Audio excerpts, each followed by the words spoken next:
Hi everyone. जैसा कि अप्रैल attempt में जेई मेंस का मोस्ट ऑफ द स्टूडेंट का एग्जाम ओवर हो चुका है, लेकिन अभी कई सारे स्टूडेंट्स के मन में एक डाउट है कि उनके अंदर जितना पोटेंशियल था वो उतना अच्छा स्कोर नहीं कर पाए। तो आज मैं और आपके फेवरेट राहुल मिश्रा सर यहाँ पर ये डिस्कशन करने आए हैं कि अगर ट्वेल्थ क्लास के स्टूडेंट ड्रॉप लेते हैं तो वो उनके लिए वर्थफुल है या नहीं है, क्योंकि इस समय कई सारे स्टूडेंट्स इस तरीके के डिसीजन ले रहे हैं कि उन्हें अब कॉलेज में जाना है या फिर ड्रॉप लेना है। तो सर, बहुत आपकी क्या राय है इस बारे में? ये क्वेश्चन बहुत डाइसी होता है। डिसीजन लेना बहुत मुश्किल होता है। ट्वेल्थ के बाद मेरी भी यही कंडीशन थी। हम्म। ट्वेल्थ करने के बाद सिचुएशन ऐसी थी कि कहीं के थे नहीं। अपना तो ट्वेल्थ भी अच्छा नहीं हुआ था, तो और जेई की आपने तो ट्वेल्थ के बाद ड्रॉप लिया था ड्रॉप लिया और था। फिर आप आईआईटी कानपुर पहुंचे हैं? फिर आईआईटी कानपुर क्या पहुंचे। बात है सर। तो ये इशू तो रहता है बच्चे के मन में, और बच्चों के पेरेंट्स के मन में भी ज़्यादा रहता है हम्म। कि ड्रॉप लेना चाहिए या नहीं लेना चाहिए। इसमें बच्चे का बड़ा रोल रहता है कि वो अपने लिए क्या सोच रहा है। राइट। क्योंकि ये जो डिसीजन लेना है, ये उसकी विल पावर पे ही डिपेंड करेगा, हम्म। कितना अच्छा स्कोर कर पाएगा। क्योंकि बच्चे को ये सोचना है कि अगर मैं ये डिसीजन ले रहा हूँ, क्योंकि पेरेंट्स को कन्विंस करना पड़ता है। अगर मैं अपनी बात करूँ तो मेरे पापा कह रहे थे नहीं भाई तू तो मत ले, है ना, ट्वेल्थ हो गया, कहीं प्राइवेट कॉलेज में एडमिशन दिला देंगे, जो स्कोर आया उसके बेसिस पे मिल ही जाता है प्राइवेट कॉलेज बिल्कुल तो। सर, बिल्कुल। पर मैंने कहा कि नहीं, मुझे प्राइवेट कॉलेज नहीं जाना है, हम्म। मुझे एक साल ड्रॉप लेना है। लेकिन जब उनसे मैंने कहा कि एक साल ड्रॉप लेना है, तो उनको कन्विंस करना बहुत मुश्किल होता है पेरेंट्स राइट। को। तो कन्विंस करने के लिए आपके अंदर वो विल पावर होनी चाहिए सर, डिटर्मिनेशन होना चाहिए राइट सर, कि राइट। आप अपने पेरेंट्स को विश्वास दिला पाए कि नहीं नहीं आप कर सकते हैं। और ये और मतलब मैं भी सर हमेशा स्टूडेंट्स को यही बोलता हूँ, आपकी बात से कि आप इस बात के लिए मेंटली प्रिपेयर्ड हैं या नहीं, ये ज़रूरी है। ऐसा नहीं होना चाहिए कि आप किसी और के इन्फ्लुएंस में आकर के ले रहे हैं। हाँ, या किसी को कॉपी कर रहे हैं हम्म। कि एक्स ने ड्रॉप लेने का सोच लिया है तो फिर मैं भी ड्रॉप लूंगा। हाँ सर, अब हमने ऐसे भी कई सारे एग्जांपल्स देखे हैं कि स्टूडेंट ने इवन ड्रॉप लिया और उसके बाद भी वो अच्छा परफॉर्म नहीं भी कर पाए, क्योंकि वो बिल पावर जो थी वो उनकी खुद की नहीं थी। एक दो महीने इनिशियल फेज में आपने देखा कि बहुत जोश हाई रहा, हाँ, क्लासेस रेगुलर अटेंड करी, फिर बिल्कुल उसके बाद क्लासेस बंक करना स्टार्ट कर दिया। बिल्कुल। वो क्या एक्चुअली ट्रैप में फंस जाते हम्म। हैं। शुरुआत में एकदम एनर्जी हाई, और शुरुआत में ही 2 महीने एकदम लग के लगे कि नहीं अब तो फोड़ देंगे फोड़ देंगे फोड़ देंगे, और फिर एकदम से पता नहीं कहाँ लॉस्ट हो जाते हैं। वो इसलिए लॉस्ट हो जाते हैं क्योंकि वो जो डिटर्मिनेशन या विल पावर होनी चाहिए वो उतनी स्ट्रांग नहीं होती है। क्योंकि अगर विल पावर है तो फिर आपको सिर्फ एक ही चीज दिख रही है, उस चिड़िया की आंख, सही बात और बोली। बाकी कुछ नहीं दिख रहा है। और उस चिड़िया की आंख को भेदने के लिए जो भी रिक्वायर्ड डेडिकेशन चाहिए, वो तो पूरे साल भर चाहिए होगा sir. It's like a long marathon ना सर। हाँ, ये T20 मैच नहीं है सर, टेस्ट नहीं, मैच है एक। बिल्कुल टेस्ट मैच है। तो जो लंबा अपना ये कैरी फॉरवर्ड कर सकते हैं उनके हम्म। लिए तो गोल्डन अपॉर्चुनिटी। तो सर जैसे कि अगर मान लीजिए एक स्टूडेंट के अंदर ये बिल पावर है और उसको ये लगता है कि शायद मैं अगर एक साल प्रिपरेशन करता हूँ मैं बहुत अच्छा परफॉर्म कर सकता हूँ, बिल्कुल तो सर उसके लिए ड्रॉप लेना वर्थफुल है? बिल्कुल वर्थफुल है, क्योंकि क्योंकि इसके बाद जो सिलेक्शन के बाद जो आपके ब्रांड मिलेगा हम्म। वो लाइफ लॉन्ग, आपके नाम के आगे लगेगा ना, तो वो बहुत रिवॉर्डिंग होता है सर। और सर इतना लंबा कैरियर है, उसमें अगर आप हाँ, एक साल इन्वेस्ट भी कर देंगे तो मुझे कोई नहीं मुझे लगता नहीं है लगता कि कोई कोई किसी भी तरह की दिक्कत है ना। कोई प्रॉब्लम नहीं। और सर ऐसा भी है ना कि हमने अपने ऑफलाइन कैरियर में इतने सारे ड्रॉपर्स स्टूडेंट्स को पढ़ाया, तो कई सारे स्टूडेंट इवन पहली बार में फर्स्ट अटेम्प्ट में कट ऑफ पार नहीं कर पाते, लेकिन सेकंड अटेम्प्ट में they score very well above 98 99। Hundreds of examples है सर, सैकड़ों एग्जाम्पल है उन बच्चों के सर। बिल्कुल, लास्ट ईयर इवन भी कई जेई सारे एडवांस स्टूडेंट्स में थे। बहुत अंडर 600 700 रैंक्स भी आई है सर, जेई एडवांस में। और आप सर अगर सोचिए। ओवरऑल पूरा वो देखें सिनेरियो, तो मैं जनरली देखता हूँ कि सर 60 to 70% स्टूडेंट जो जेई में सेलेक्ट होते हैं ना सर, वो ड्रॉपर्स होते हैं। हाँ, मेजोरिटी ऑफ द चंक जो सिलेक्शन का है वो तो ड्रॉपर का है। ये तो बच्चे भी फैक्ट चेक कर सकते हैं, हम्म। कहीं पे भी जाके चेक कर सकते हैं। ड्रॉपर जिसने ड्रॉप लिया उसी का मैक्सिमम सिलेक्शन, तो सपोज 10,000 है, अच्छी अच्छी मोटी मोटी बढ़िया बढ़िया सीट्स, तो उसमें 6,000 बच्चे तो वही रहते हैं जो ड्रॉपर होते हैं। राइट।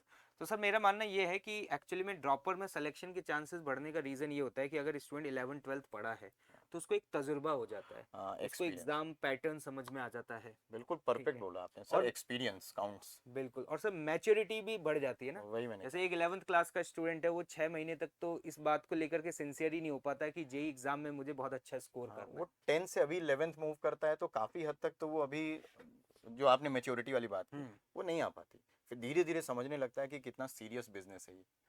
तो फिर वो जैसे जैसे समय इन्वेस्ट करता है, चीज़ों को दुरुस्त करता है जो पहले गलत हो चुकी हैं, तब तक थोड़ा सा देर हो चुकी होती है। राइट।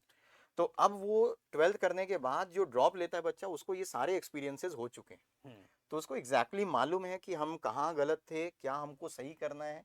इवन बच्चे को ये भी मालूम होता है कि हमें कौन कौन से चैप्टर्स पे फोकस करना है, राइट सर, उनको पता होता है हाई वेटेज चैप्टर्स कौन से कौन हैं। कौन से। बिल्कुल। लेकिन सर आजकल एक बहुत अलग अलग तरीके का ट्रेंड चल रहा है, जैसे कई सारे स्टूडेंट ये कहते हैं कि सर मेरे पास मेरे दोस्त के पूरे नोट्स हैं, हाँ, या मेरे पास ऑनलाइन लेक्चर्स की रिकॉर्डिंग अवेलेबल है, राइट मैं राइट। घर बैठ के सेल्फ स्टडी कर लूंगा और मैं जेई में बहुत अच्छे रैंक के साथ सेलेक्ट हो जाऊंगा। हाँ इसमें क्या लगता है सर, क्या प्रोबेबिलिटी है इस केस में?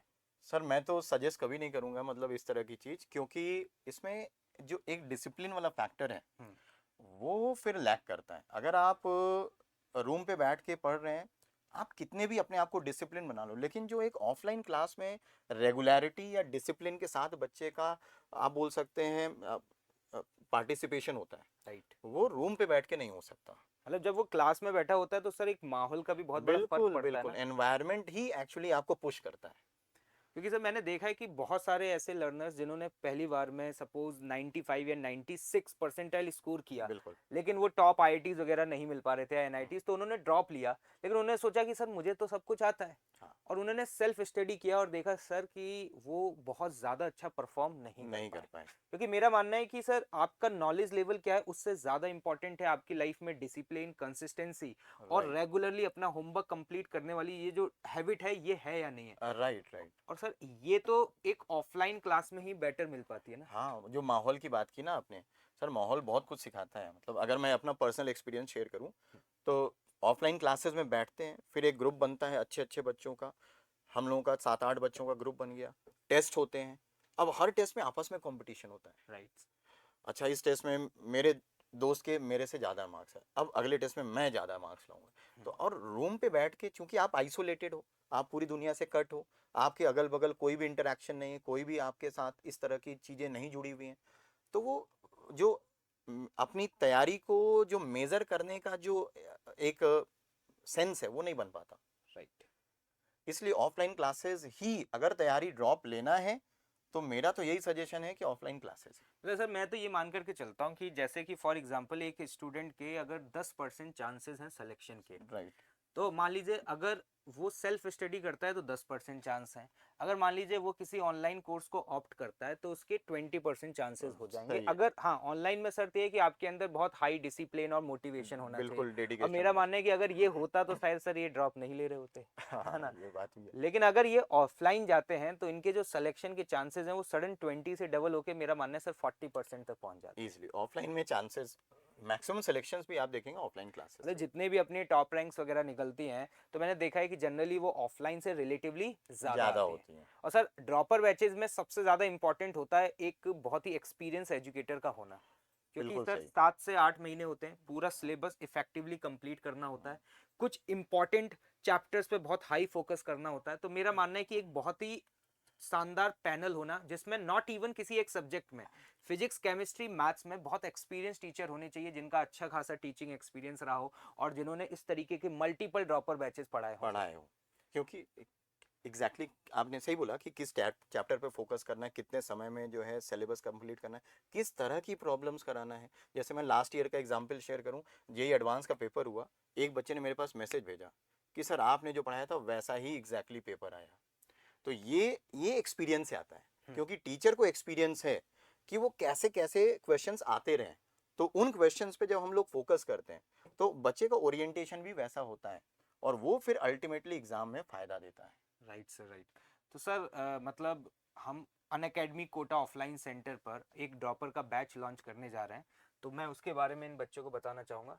दोस्तों, दिस इज़ अ पैनल, और यहाँ पे जो भी आप एजुकेटर्स देख पा रहे हैं, मुझे नहीं लगता कि किसी के इंट्रोडक्शन की ज़रूरत है। यहाँ पर केमिस्ट्री में खुद आपके Rahul Mishra sir, Hemant Maheshwari sir, Manish Kumar Niyati sir, ये आपको केमिस्ट्री पढ़ाएंगे। मैथ्स में आपके आकाश गौतम सर, सतपाल सत्ता। सर, और फिजिक्स में मैं, और साथ ही साथ अविनेश सैनी सर। मुझे लगता है कि sir this is one of the most experience panel. Sir ये कम से कम 15-20 सालों से ये सभी लोग पढ़ाते आ रहे हैं, और बहुत सारे ड्रॉपर बैचेस को पढ़ाया है इन्होंने। तो एक्सपीरियंस की तो कोई कमी नहीं है। मतलब मैं ये कह सकता हूँ ना सर कि अगर स्टूडेंट चांस लेना चाह रहा है और वो सिंसियरली नेक्स्ट ईयर एक टॉप रैंक को टारगेट कर रहा है, तो this is one of the best offer for them, है ना। सही, बेस्ट चॉइस है, तो दोस्तों मैं सबसे आपको बढ़िया। बता दूं, if you want to take the drop और अब आप वो रिस्क लेना नहीं चाहते जो आपने 11th और 12th में गलती करी थी, तो हमारा जो नया ड्रॉपर बैच है वो 16 अप्रैल से कोटा ऑफलाइन सेंटर पे स्टार्ट हो रहा है, जिसमें ये सभी एक्सपीरियंस एजुकेटर्स आपको थ्रू आउट द सेशन पढ़ाने वाले हैं। If you are interested, you want to join this batch, this is a triumph batch, और इसके लिए जो लिंक है वो आपको डिस्क्रिप्शन में दिया हुआ है। आप उस लिंक पे क्लिक करके अपनी डिटेल्स फिल कर सकते हैं, उसके बाद हमारी जो ऑफलाइन की टीम है वो आपसे कनेक्ट कर सकती है। लेकिन मैं आपको बहुत जेन्युइनली बता दूं दोस्तों, अगर आप सच में नेक्स्ट ईयर बहुत अच्छा टारगेट कर रहे हैं, if you want to secure above 99 percentile, तो मेरा मानना है कि दोस्तों बिल्कुल भी रिस्क मत लेना। ये मत सोचना कि हम सेल्फ स्टडी कर लेंगे, इधर उधर से पढ़ लेंगे, क्योंकि मेरे पास मल्टीपल ऐसे एग्जांपल्स हैं जो जस्ट बिकॉज ऑफ दीज ये डेविएशंस क्यों कारण? डेविएशंस की वजह से ऐसा हो पाया। क्योंकि सर ऑफलाइन में जैसा आपने बताया ना, हाँ, एक अलग माहौल, और हाँ, कोटा का तो सर माहौल ही अलग होता है। जो लेवल ऑफ कंपटीशन यहाँ देखने को मिलता है वो एक जबरदस्त, अलग ही है सर। जबरदस्त। कोटा का ऐसे ही नाम नहीं है। और सर इस साल के अपने रिजल्ट्स भी ये बोल रहे हैं, हर 9th लर्नर का 99 परसेंटाइल से ऊपर एग्जैक्टली है। सर, मैं मुझे याद है कि एक बैच है कॉन्कर का, उस कॉन्कर में से सर मोर देन 40% स्टूडेंट जो है ना सर, हाँ, उनका स्कोर जो है वो 99 से अब परसेंटाइल आया बिल्कुल है। बिल्कुल।